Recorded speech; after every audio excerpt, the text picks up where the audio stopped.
Hey guys, welcome back to my channel, and today we're gonna go over TTL mode on the Godox V1S. So let's say you just got into flash photography and you're kind of at a loss. You come back here, look at these options, there's buttons, things that you're not really sure what they say, but you really wanna get right into it because you're a normal human being. Well, fortunately, there's a mode for that, and that mode is called TTL. My last video about this flash was me taking it out of the box and trying to learn it immediately, and I found it was kind of difficult. I got okay results, but you know, they were nothing impressive. And judging by the comments, all y'all were rightfully critical of me because it didn't really do much. Kind of just outlined the difficulty of taking a flash right out of the box, slapping it onto the camera, and hoping for the best. Now, while I did know my results was not gonna be anything spectacular, I just wanted to share with y'all if it was even possible to just never use a flash before, take it out of the box and throw it on the camera. Since then,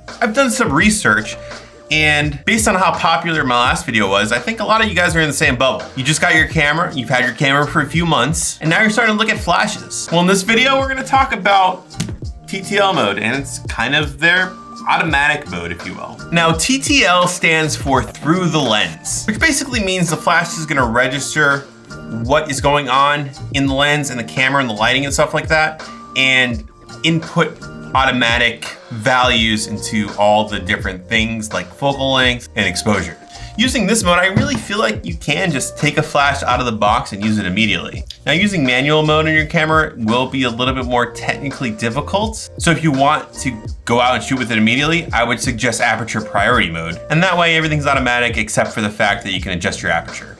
And for those of you who don't know what aperture priority mode is, it's the A on the camera on your spin dial. Now I'm gonna go out and do some test photography with this flash and the setup. But before we do that, let me go ahead and show you how to get the Godox V1 into TTL mode. It's pretty simple. So as you can see, this is the Godox V1S. And to turn this particular flash on, all you have to do is switch the on-off switch to the up position. Now there's two main modes for when using this on a camera body, and those modes are manual and TTL. It's really quite simple to switch it. There's a button here on the left, and clicking that will switch between manual and TTL. And as long as your flash is displaying TTL in the top left-hand corner, you're good to go to just slap this on the camera and start using this flash, and everything else will be automatic.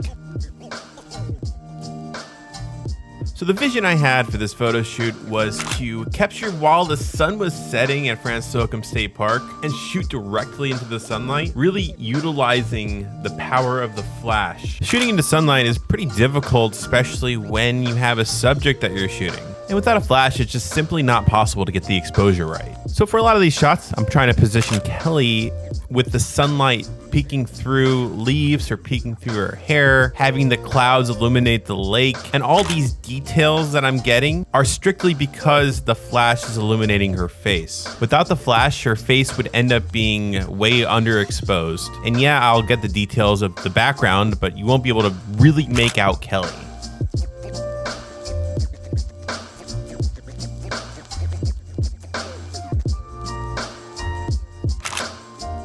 And lastly, I just wanted to get a couple shots in the woods just to show how it's used in a more traditional scenario of it being dark. And just as a note, while I was out in the sun, I was using my camera in manual mode because I had to adjust the settings to get the kind of dynamic range in the clouds and colors I wanted. And in the woods, in the more dark scenario, I was using aperture priority, and it was basically just adjusting the aperture to what I want, and everything else was just automatic.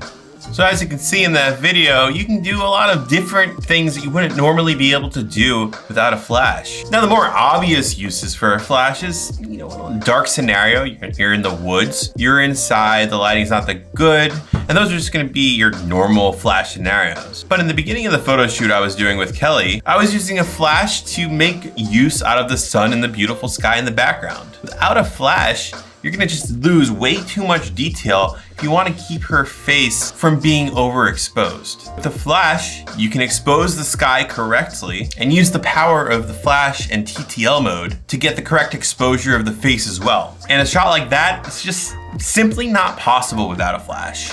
One of the negative things I run into with TTL mode is just the fact that sometimes the exposure is just kind of wonky and it just looks like a cheap photo. And to avoid that, especially when the sun is setting and rapidly the light is changing, I just take a bunch of shots, adjusting the aperture in aperture priority mode, and sometimes it's definitely useful to throw it into manual mode so you can adjust the exposure, the aperture, and sometimes even the ISO to make sure you're getting the lighting and composition you want. But really the best thing to do with that kind of stuff is just go out, take this flash out and explore with it, experiment different options, and over time, flash photography becomes less and less difficult, as with anything.